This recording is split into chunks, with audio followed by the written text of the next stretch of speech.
Don't click away. Don't do it. I'm trying something different. Just roll with it. For those of you who don't know, I am none other than Mr. Not Your Average Nice Guy. Nice guy. Back again with another video.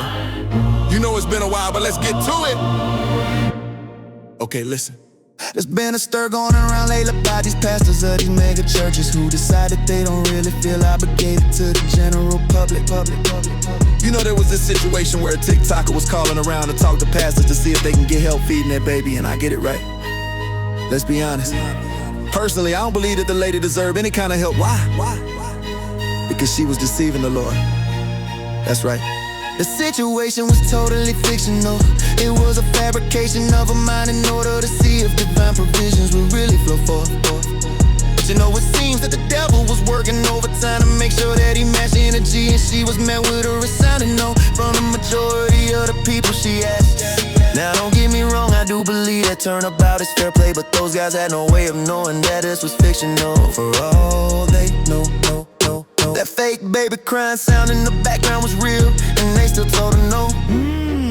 I just gotta say, in my Dr. Umar voice, don't you find that suspicious, no?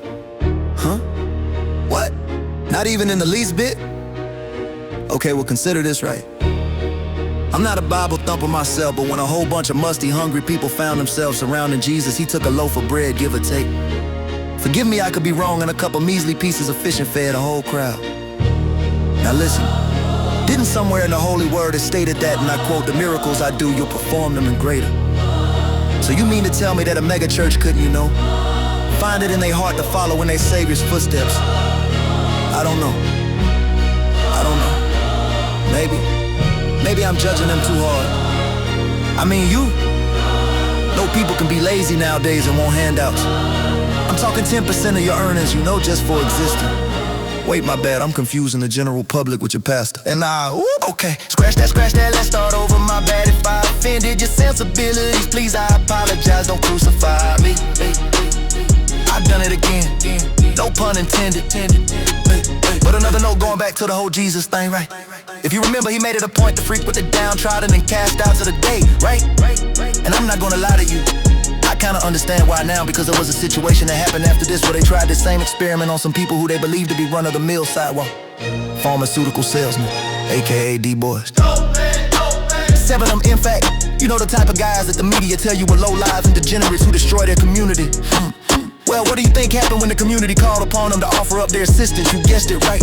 Them thugs decided to open up their pockets to become charitable, right? They were out there slinging crack for a purpose, man, let that sink in. So you mean to telling me the D-boy powder pusher had more sympathy in their heart for they fellow downtrodden and past the pork chop? Wow!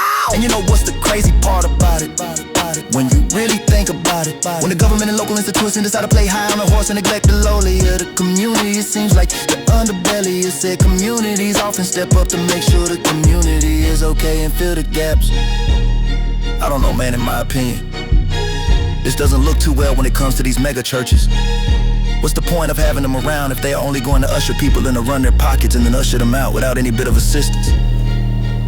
I don't know, man, but that's just my 2 cents. You guys let me know what you think.